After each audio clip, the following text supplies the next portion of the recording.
بچوں کو اللہ نے تمہارے لیے اس دین کو پسند کر لیا ہے. یا بنی ان اللہ اصطفی لکم الدین فلا تموتن الا وانتم مسلمون. اے میرے بچوں، اللہ نے تمہارے لیے لہٰذا تم موت نہ ہے مگر اس حال میں کہ تم مسلم ہو. تم اس وقت موجود تھے. ام کنتم شہداء اذا حضر یعقوب الموت اذ قال لبنیہ ما تعبدون من بعدی. موت نہ آئے مگر اس حال میں کہ تم اس وقت موجود تھے.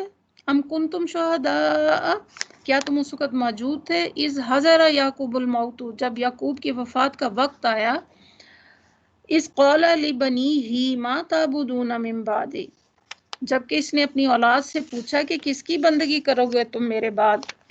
قالوا نعبد الہک و الہ آبائک ابراہیم و اسماعیل و اسحاق الہ واحدا ونحن لہ مسلمون. انہوں نے جواب دیا، ہم بندگی کریں گے آپ کے معبود اور آپ کے باپ دادا ابراہیم اور اسماعیل علیہ السلام اور اسحاق علیہ السلام کے معبود کی، اس کو اکیلا معبود مان کر ہم اسی کے مسلم ہیں. پھر آگے اللہ تعالیٰ فرماتے ہیں آل عمران میں 67 میں ہم نے پڑھا، ما کان ابراہیم یہودیا ولا نصرانیا ولکن کان حنیفا مسلما. ابراہیم نہ یہودی تھا نہ نصرانی، بلکہ وہ یکسو مسلم تھا. حضرت ابراہیم و اسماعیل خود دعا مانگتے تھے، ربنا وجعلنا مسلمین لک ومن ذریتنا امۃ مسلمۃ لک. سورہ بقرہ آیت نمبر 128. اے ہمارے رب، ہم کو اپنا مسلم بنا اور ہماری نسل سے ایک امت پیدا کر جو تیری مسلم ہو. حضرت لوط کے قصے میں ارشاد ہوتا، ہم نے قوم لوط کی بستی میں ایک گھر کے سوا کوئی گھر نہ پایا. فما وجدنا فیہا غیر بیت من المسلمین.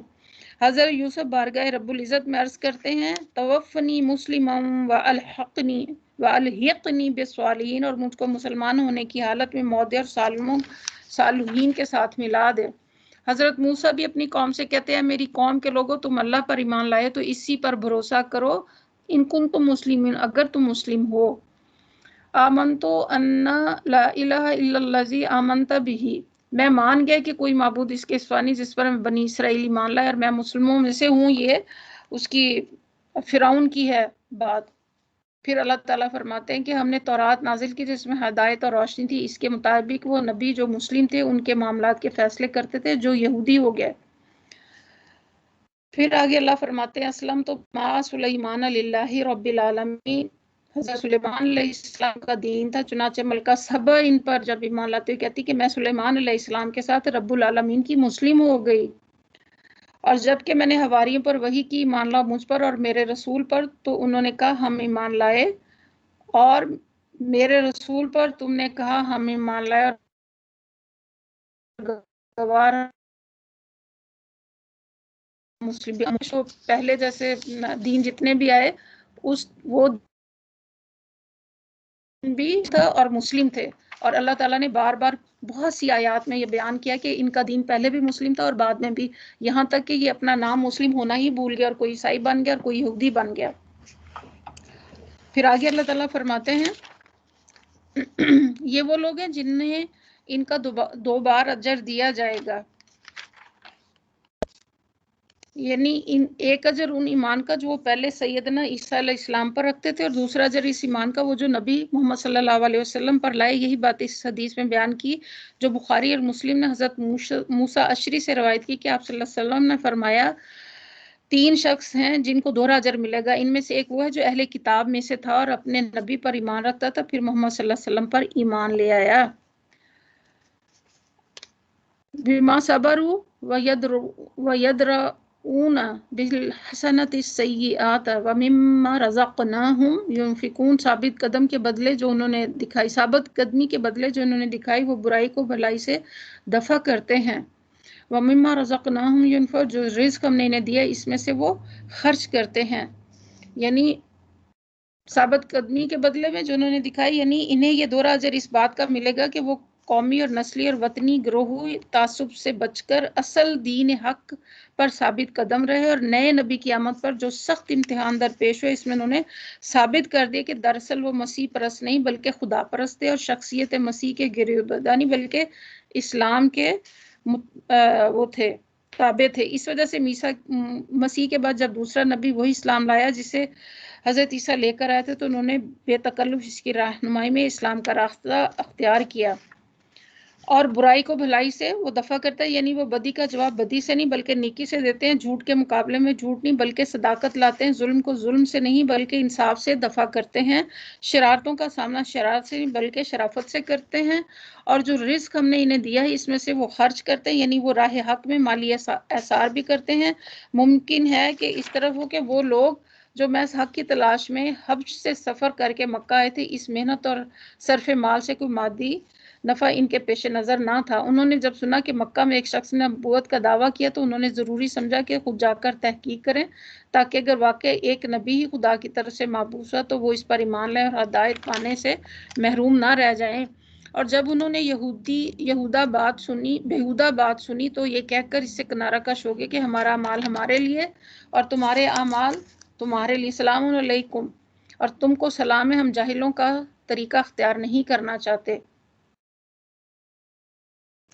تمہارے اعمال تمہارے لیے ہیں اور ہم جاہلوں کا طریقہ. انک لا تہدی من احببت ولکن اللہ یہدی من یشاء وہو اعلم بالمہتدین.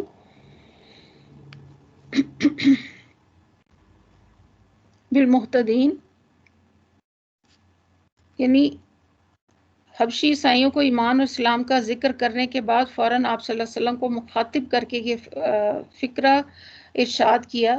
اللہ تعالیٰ نے، اے محمد صلی اللہ علیہ وسلم، تم چاہتے ہو کہ میری قوم کے لوگ، میرے بھائی بند، میرے عزیز و کرب اس آب حیات سے بہرہ مند ہو، لیکن تمہارے چاہنے سے کیا حاصل ہوگا؟ ہدایت تو اللہ کے اختیار میں. انک تہدی من احببت ولکن اللہ یہدی من یشاء وہو اعلم بالمہتدین. اس نعمت سے انہی لوگوں کو فیضیاب کرتا ہے جن میں وہ قبول ہدایت کی آمادگی پاتا ہے. تمہارے رشتہ داروں میں اگر یہ جوہر موجود نہ ہو تو انہیں یہ فیض کیسے نصیب ہو سکتا ہے؟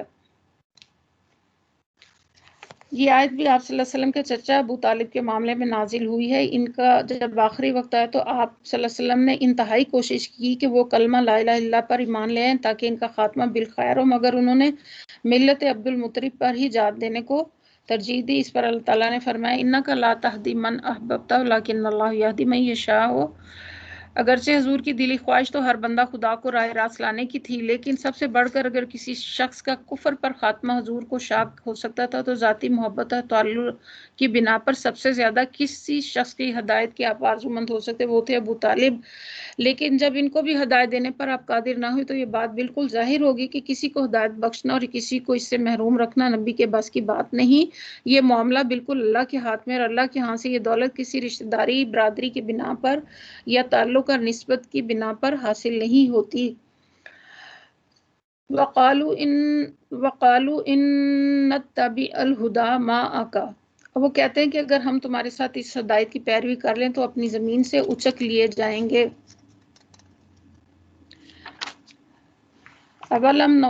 پھر آگے اللہ فرماتے کیا یہ واقعہ نہیں ہے کہ ہم نے ایک پرامن حرم ان کے لیے جائے قیام بنا دیا جس کی طرف سے ہر طرح کے ثمرات کھینچے چلے آ جاتے ہیں ہماری طرف رزق کے طور پر. ولیکن اکثرہم لا یعلمون، مگر ان میں سے اکثر لوگ جو ہیں نہیں جانتے. یہ اللہ تعالیٰ کی طرف سے ان کے عذر کا پہلا جواب ہے کہ اس کا مطلب یہ کہ یہ حرم جس کے امن و امان اور جس کی مرکزیت کے بدولت آج تم اس قابل ہو کہ دنیا بھر کا مال تجارت اس وادی غیر ذی زرع میں کھینچا چل رہا ہے. آپ کو پتہ ہے کہ مکہ کی وادی جو ہے وہ پتھریلی، وہاں پہ کوئی باغات نہیں ہے، کوئی پھل وغیرہ نہیں اگتا، اور یہ امن اور مرکزیت کا مقام تمہاری کسی تدبیر نے دیا. 2500 برس پہلے چٹیل پہاڑوں کے درمیان بے آب ہو گیا وادی میں ایک اللہ کا بندہ اپنی بیوی اور ایک شیرخوار بچے کو لے کر آیا تھا، اور اس نے یہاں پتھر اور گارے کا ایک حجرہ تعمیر کر دیا اور پکار دیا کہ اللہ نے اسے حرم بنایا ہے، آؤ اس گھر کی طرف اس کا طواف کرو. اب یہ اللہ کی دی ہوئی برکت نہیں تو اور کیا ہے کہ 25 صدیاں سے یہ جگہ عرب کا مرکز بنی ہوئی سخت بد امنی کے ماحول میں ملک کا صرف یہی گوشہ ایسا جہاں امن میسر ہے.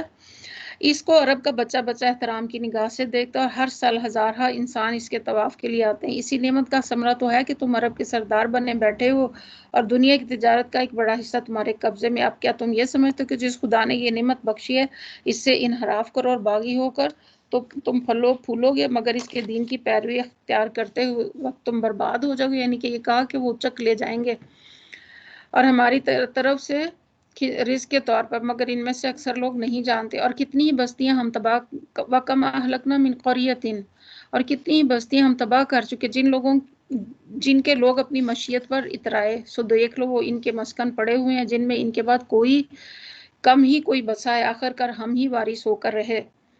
یہ ان کے عذر کا دوسرا جواب ہے. جس مال و دولت اور خوشحالی پر تم اتراتے ہو، جس کے کھوئے جانے کے خطرے سے باطل پر جمنا اور حق سے منہ موڑنا چاہتے ہو، یہی چیز کبھی عاد اور سمود اور سبا اور مدین اور قوم لوط کے لوگوں کو بھی حاصل تھی. پھر کیا یہ چیز ان کو تباہی سے بچا سکی؟ آخر معیار زندگی کی بلندی ہی تو ایک مقصود نہیں ہے. آدمی حق و باطل سے بے نیاز ہو کر بس اسی کے پیچھے پڑا رہے اور راہ راست کو صرف اس لیے قبول کرنے سے انکار کرے کہ ایسا کرنے سے یہ گوہر مقصود ہاتھ سے جانے کا خطرہ ہے.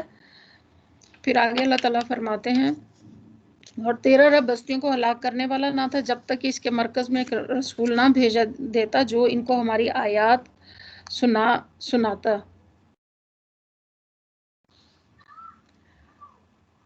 ہم بستیوں کو ہلاک کرنے والے نہ تھے جبکہ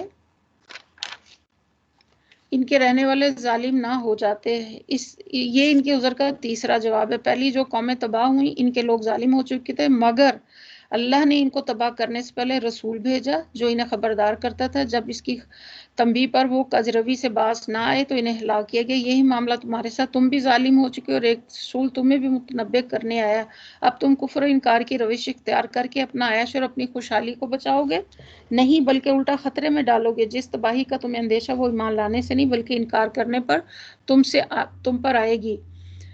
وَمَا أُوتِيتُم مِّن شَيْءٍ فَمَتَاعُ الْحَيَاةِ الدُّنْيَا وَزِينَتُهَا وَمَا عِندَ اللَّهِ خَيْرٌ وَأَبْقَىٰ أَفَلَا تَعْقِلُونَ. تم لوگوں کو جو کچھ بھی دیا گیا وہ محض دنیا کی زندگی کا سامان اور اس کی زینت ہے، اور جو کچھ اللہ کے پاس ہے اس سے بہتر اور باقی تر ہے. کیا تم عقل سے کام نہیں لیتے؟ یہ آیت نمبر 60 ہے.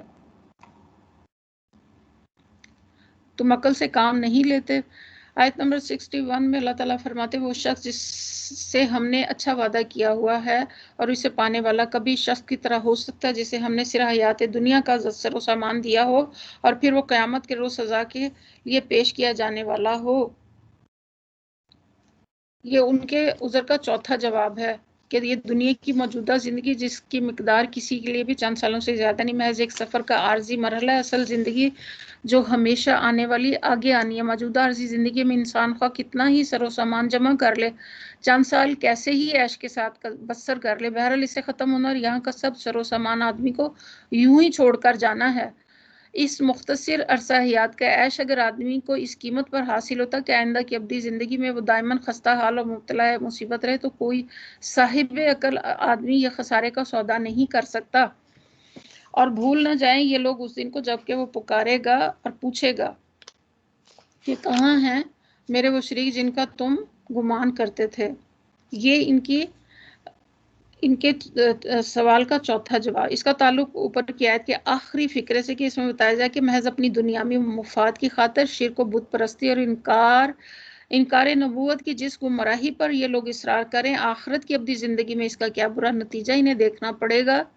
قال الذین حق علیہم القول ربنا، یہ قول جس پر ہوگا، اس سے مراد شیاطین جن و انس جس کو دنیا میں اللہ کا شریک بنایا گیا تھا، جن کی بات کے مقابلے میں اللہ اور اس کے رسول کی بات کو رد کیا گیا تھا، جن کے اعتماد پر صراط مستقیم کو چھوڑ کر زندگی کے غلط راستے اختیار کیے گئے تھے. ایسے لوگوں کا خواہ کسی نے الہ اور رب کیا ہو یا نہ کہا یا نہ کہا، بہرحال جب اس کی اطاعت و پیروی اسی طرح کی گئی جیسے اللہ کی ہونی چاہیے تو لازماً انہیں اللہ کی خدائی میں شریک کیا گیا.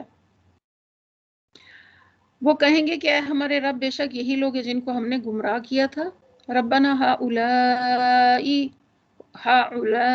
الذین اغویناہم کما غوینا، وہ کہیں گے کہ ہم نے انہیں گمراہ کیا جیسے ہم گمراہ ہوئے. ہم ان کے سامنے برات کا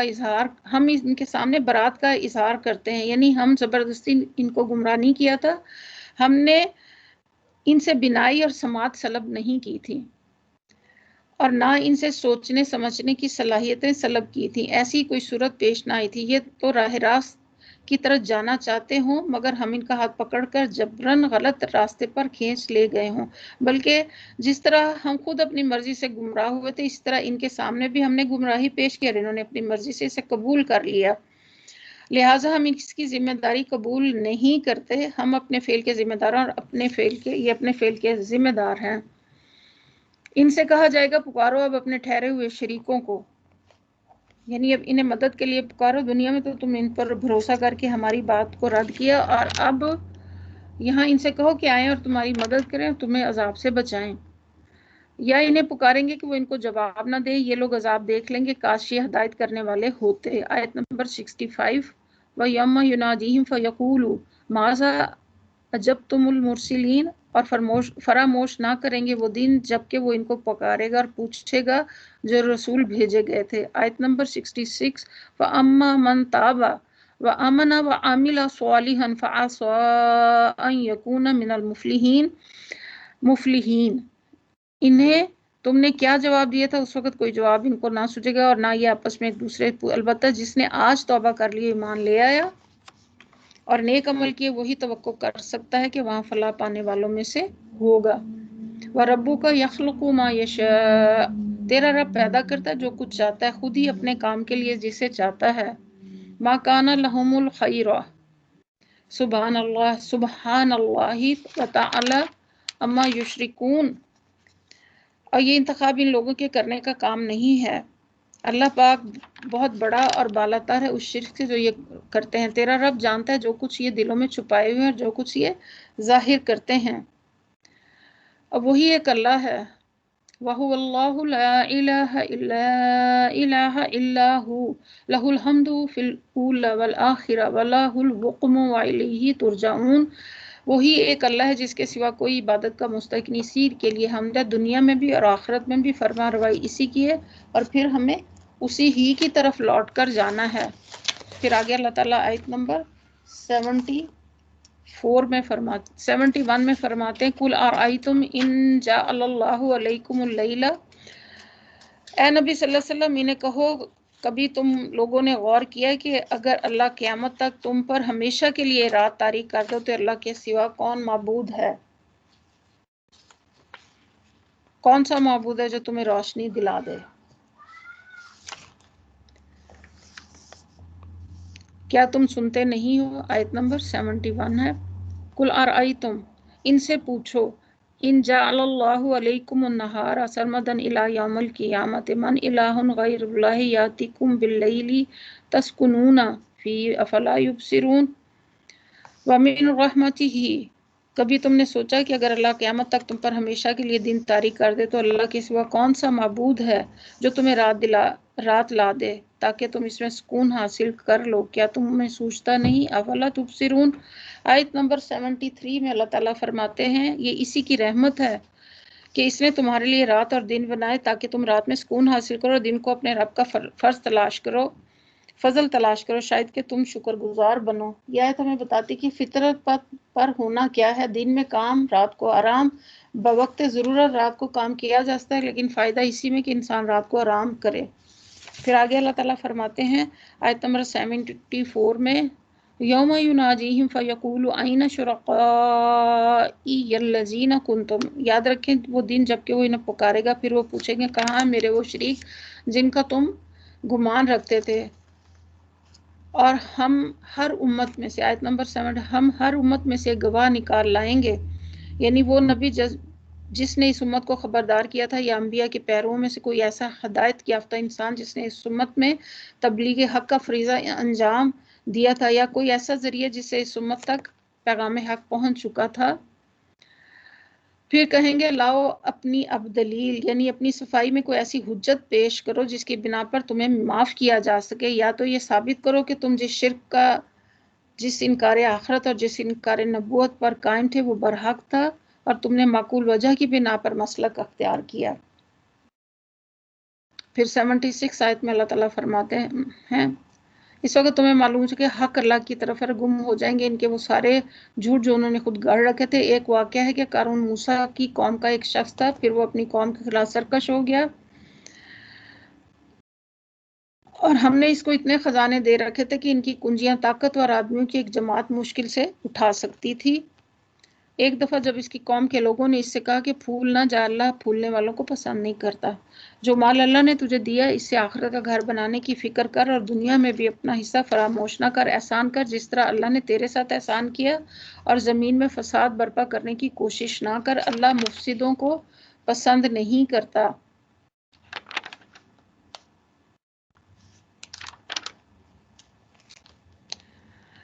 تو اس نے کہا یہ سب کچھ تم مجھے علم کی بنا پر دیا گیا جو مجھے حاصل ہے، یعنی اصل میں انما اوتیتہ علی علم عندی، اس کے ایک یہ کہ میں نے جو کچھ پایا اپنی قابلیت کی بنا پر پایا ہے، یہ کوئی فضل نہیں جو استحقاق کی بجائے احسان کے طور پر اس نے مجھے دیا ہو۔ اب مجھے اس شکریہ اس طرح ادا کرنا ہو، جن نااہل لوگوں کو کچھ نہ دیا گیا انہیں میں فضل و احسان کے طور پہ اس میں سے کچھ دوں، یا کوئی خیر خیرات اس غرض کے لیے کروں کہ یہ فضل مجھ سے چھین لیا جائے۔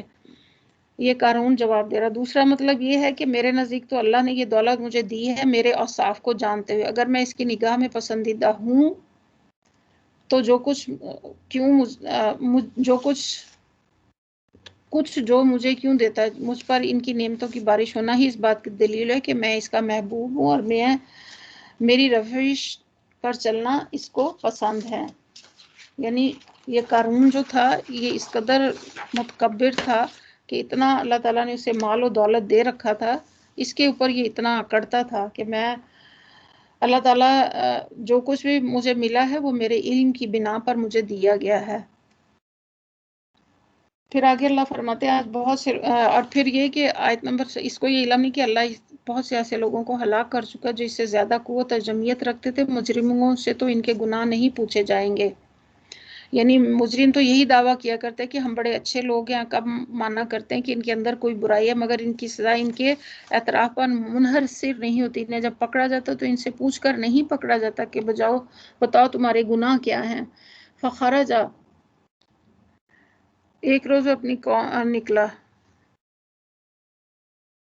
جو لوگ فخرج علی قومہ فی زینتہ قال الذین یریدون الحیاۃ الدنیا یا لیت لنا مثل ما اوتی قارون انہ لذو حظ عظیم۔ ایک روز وہ اپنی قوم کے سامنے پورے ٹھاٹھ سے نکلا، جو لوگ حیات دنیا کے تعلق ہوئے اسے دیکھ کر کہنے لگے کاش ہمیں بھی وہی کچھ ملتا جو قارون کو دیا گیا ہے۔ وقال الذین اوتوا العلم ویلکم ثواب اللہ خیر لمن، یہ تو بڑا نصیبے والا، مگر جو لوگ علم رکھنے والے تھے وہ کہنے لگے افسوس تمہارے ہر پل کہ اللہ کا ثواب بہتر ہے اس شخص کے لیے جو ایمان لائے اور نیک عمل کرے۔ یہ دولت نہیں ملتی مگر صرف نیک لوگوں، صبر کرنے والوں کو۔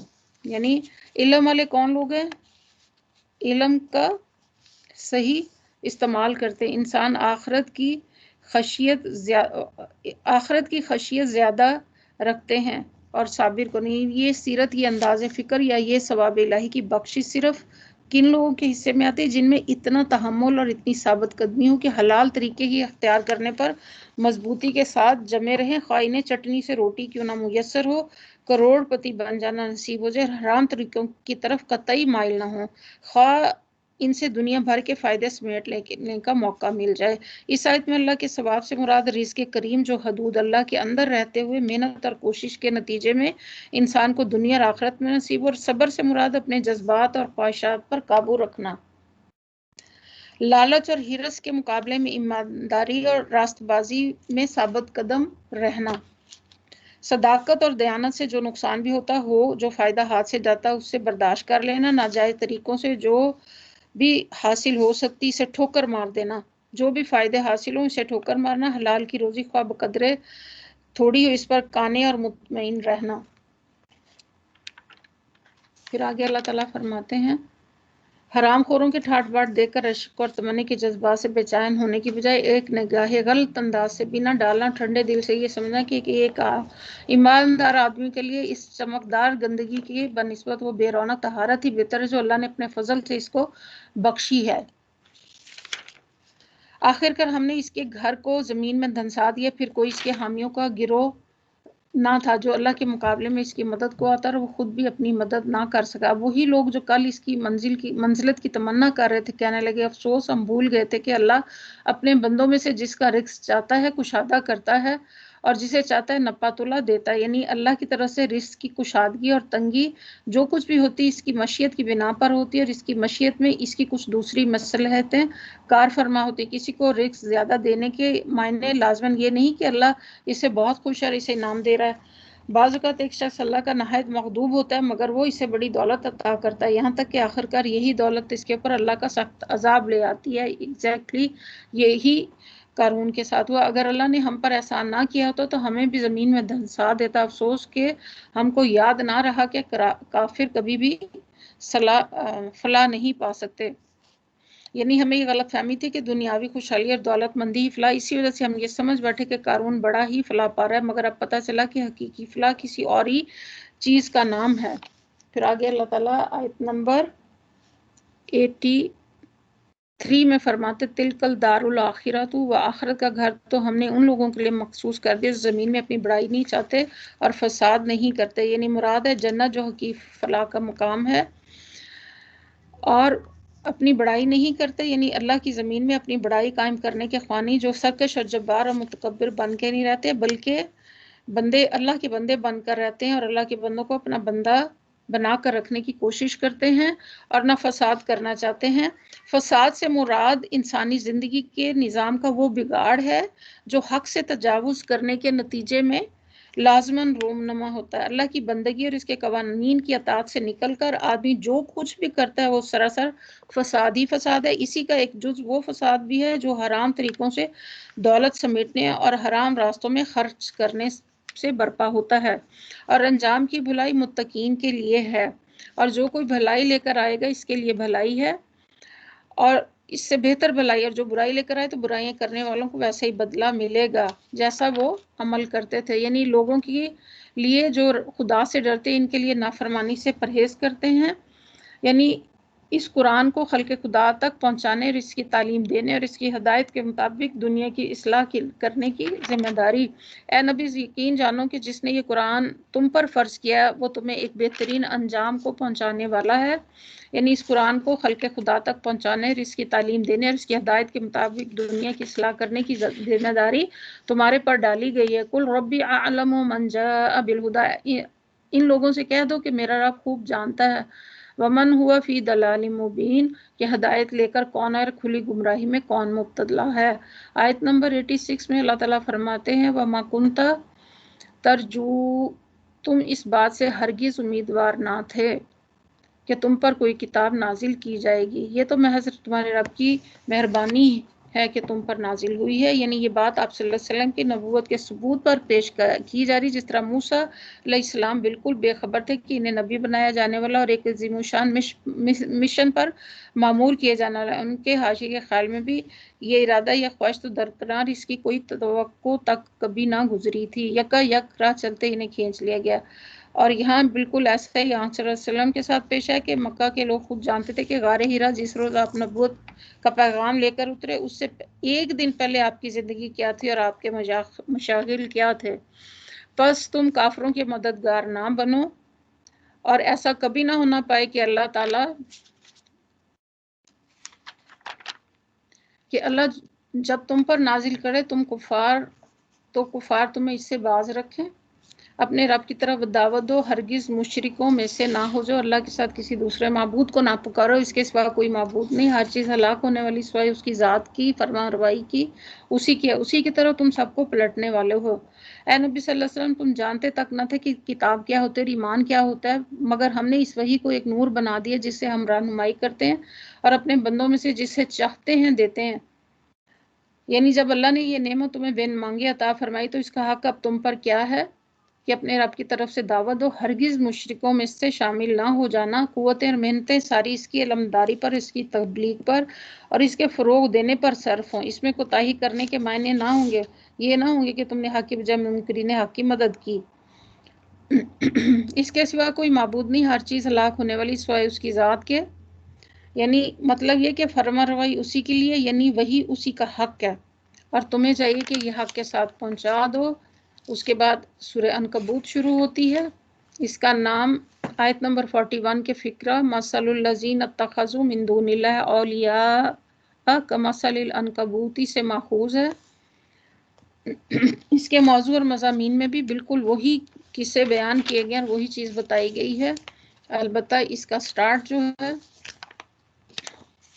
بسم اللہ الرحمن الرحیم الف لام میم احسب الناس ان يتركوا ان يقولوا آمنا وهم لا يفتنون ولقد فتنا الذين من قبلهم فلا يعلمن الله الذين صدقوا ولا يعلمن الكاذبين أم حسب الذين يعملون السيئات أن يسبقونا ساء ما يحكمون من كان يرجو لقاء الله فإن أهل الله لات وهو السميع العليم.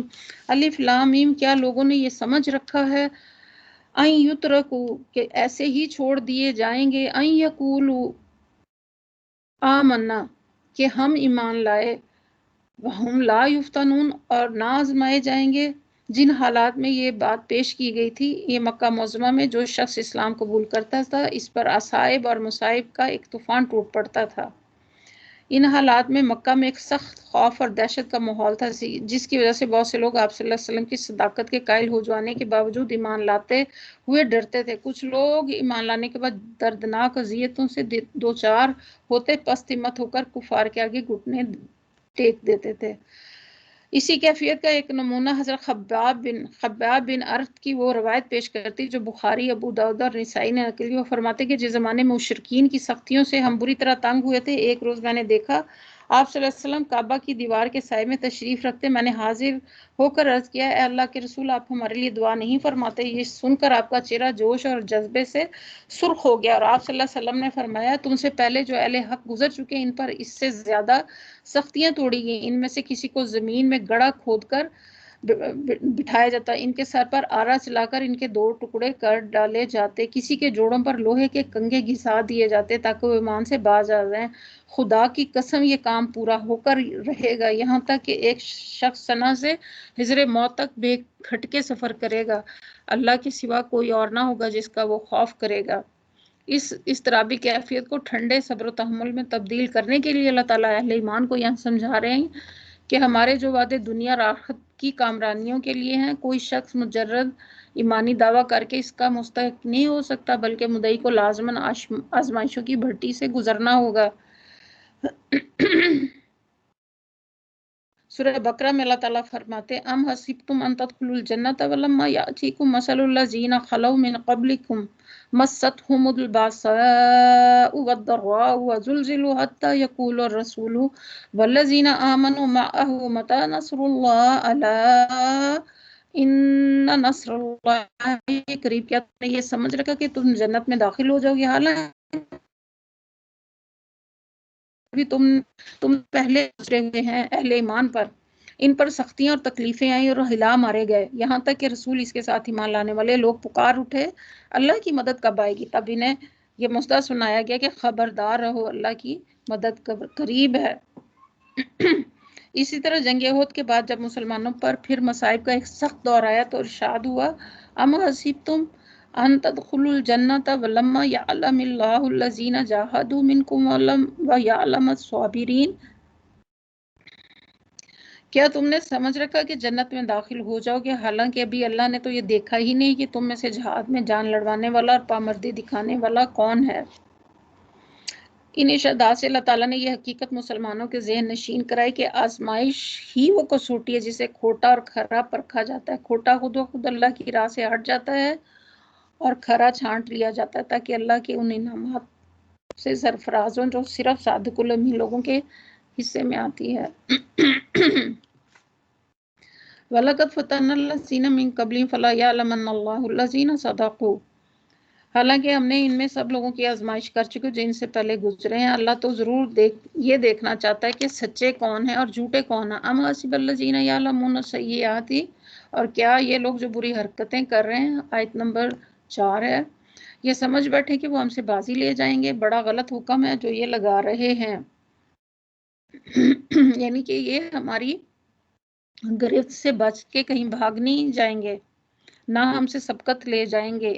ایک یہ کہ جو کچھ ہم کرنا چاہتے ہیں، یعنی اپنے رسول کے مشن کی کامیابی، وہ تو نہ، جو کچھ یہ چاہتے ہیں وہ تو ہو کر رہے گا، یعنی ہمارے رسول کو نیچا دکھانا تو دکھاتے جاؤ۔ دوسرا یہ کہ ان کی زیادتیوں پر انہیں پکڑنا چاہتے ہیں اور یہ بھاگ کر ہماری دسترس سے دور نکل جائیں۔ جو کوئی اللہ سے ملنے کی توقع رکھتا ہے، من کانا یرجو لقاء اللہ فإن أحل اللہ الآت، جو کوئی اللہ سے ملنے کی توقع رکھتا ہے، اسے معلوم ہونا چاہیے کہ اللہ کا مقرر کیا ہوا وقت آنے ہی والا ہے۔ یعنی جو شخص حیات اخروی کا قائل ہی نہ اور یہ سمجھتا ہے کہ کوئی نہیں جس کے سامنے ہمیں اعمال کی جواب دہی کرنی ہے، اور کوئی وقت ایسا نہیں جب ہم سے ہمارے کارنامے زندگی کا حساب کیا جائے گا، تو اللہ تعالیٰ یہاں فرما رہے ہیں کہ وقت آنے والا، اللہ سب کچھ سنتا اور جانتا ہے۔ جو شخص بھی مجاہدہ کرے گا اپنے بھلے کے لیے کرے گا۔ مجاہدے کا لفظ ہے مخالف طاقت کے مقابلے میں کشمکش اور جدوجہد کرنا، اور جب کسی خاص مخالف طاقت کا نشاندہی نہ کی جائے تو مطلقاً مجاہدے کا لفظ استعمال کیا جاتا ہے۔ اس کا معنی یہ ہے کہ ہمہ گیر، یکجہتی اور کشمکش۔ مومن کو اس دنیا میں جو کشمکش کرنی پڑتی اس کی نوعیت یہی کچھ ہے۔ اس سے شیطان بھی لڑنا ہے جو ہر نیکی کے نقصانات سے ڈراتا اور بدی کے فائدوں اور لذتوں کا لالچ دیتا ہے۔ آگے وہ اور اللہ سب کو سنتا جانتا ہے۔ وَمَنْ جَاهَدَ فَإِنَّمَا يُجَاهِدُ لِنَفْسِهِ إِنَّ اللَّهَ لَغَنِيٌّ عَنِ الْعَالَمِينَ، اور جو شخص مجاہدہ کرے گا اپنے بھلے کے لیے کرے گا، اللہ یقیناً دنیا جہان والوں سے بے نیاز ہے۔ وَالَّذِينَ آمَنُوا وَعَمِلُوا الصَّالِحَاتِ جو لوگ ایمان لائیں گے اور نیک عمال کریں گے، ان کی برائیاں ہم ان سے دور کر دیں گے۔ احسن الذی کانوا یعملون، بہترین اعمال کی انہیں جزا دیں گے۔ ایمان سے مراد تمام چیزوں کو سچے دل سے ماننا جسے تسلیم کرنے کی دعوت اللہ کے رسول اور اس کی کتاب نے دی، اور عمل صالح سے مراد اللہ اور اس کے رسول کی ہدایت کے مطابق عمل کرنا۔ دل و دماغ کا عمل صالح یہ کہ آدمی کو فکر، ان کے خیالات اور ارادے درست اور پاکیزہ ہوں۔ زبان کا عمل صالح یہ ہے کہ آدمی برائی پر زبان کھولنے سے بچے اور جو بات بھی کرے حق کو انصاف اور راستی کے مطابق کرے۔ اور اعضاء و جوارح کا عمل صالح یہ کہ آدمی کی پوری زندگی اللہ کی اطاعت اور بندگی اور اس کے احکام اور قوانین کی پابندی میں بسر ہو۔ اس ایمان و عمل صالح کے دو نتیجے بیان کیے گئے، ایک یہ کہ آدمی کی برائی سے دور ہو جائے گی، دوسرا کہ اس کی بہترین اعمال کی اور اس کے اعمال سے بہتر جزا دی جائے گی۔ برائیاں دور کرنے سے مراد جو ہے کئی چیزیں، یعنی کہ ایمان لانے سے پہلے آدمی نے کیسے گناہ کیے، ایمان لاتے وہ سب معاف ہو جائیں گے۔ دوسرا ہے کہ ایمان لانے کے بعد آدمی نے بغاوت کے جذبے سے نہیں بلکہ بشری کمزوری سے جو قصور ہوئے ان کے اعمال کے لحاظ سے ان سے درگزر کیا جائے گا۔ تیسرا یہ کہ ایمان اور اعمال صالح کی زندگی اختیار کرنے سے آدمی کے نفس کی اصلاح آپ سے آپ ہو جائے گی۔ ایمان و صالح کی اجزاء کے متعلق جو فکر ارشاد فرمایا وہ ہے لنجزیہم احسن الذی کانوا یعملون، اس کے کہ آدمی کے نیک اعمال میں سے جو اعمال سب سے زیادہ اچھے ہوں گے ان کو ملحوظ رکھ کر ان کی جزا تجویز کی جائے گی۔ دوسرے کہ آدمی اپنے عمل کے لحاظ سے جتنی جزا کا مستحق ہوگا اس سے زیادہ اچھی جزا اسے دی جائے گی۔ دوسری جگہ سورہ نام میں اللہ تعالیٰ فرماتے من جاء بالحسنۃ فلہ عشر امثالها، جو نیکی لے کر آئے گا اس کو اس سے 10 گنا اجر دیا جائے گا۔ سورہ قصص میں ہی اللہ تعالیٰ فرماتے ہیں من جاء بالحسنۃ فلہ خیر منها، جو شخص نیکی لے کر آئے گا اس کو بہتر اجر دیا جائے گا۔ سورہ نساء میں فرمایا ان اللہ لا یظلم مثقال ذرۃ وان تک حسنۃ، اللہ تو ظالم نہیں، ذرا برابر بھی نہیں ظلم کرتا، اور اگر نیکی ہو تو اس سے کئی گنا بڑھا دیتا ہے۔ ووصینا الانسان بوالدیہ حسنا، ہم نے انسان کو ہدایت کی کہ وہ اپنے والدین کے ساتھ نیک سلوک کرے۔ آیت نمبر 8 ہے ووصینا الانسان بوالدیہ، یہ آیت یہ سورہ جو ہے عنکبوت ہے اور اس کی آیت نمبر 8 جو ہے اس کے اوپر ہم چل رہے ہیں۔ ہم نے انسان کو ہدایت کی کہ وہ اپنے والدین کے ساتھ نیک سلوک کرے، لیکن اگر وہ تجھ پر زور ڈالیں کہ میرے ساتھ کسی معبود کو شریک ٹھہرا جیسے تو میرے شریک کی حیثیت نہیں جانتا تو اس کی اطاعت نہ کر، میری ہی طرف تم سب کو پلٹ کر آنا، پھر میں تمہیں بتا دوں گا کہ تم کیا کرتے رہے۔ اس آیت کے متعلق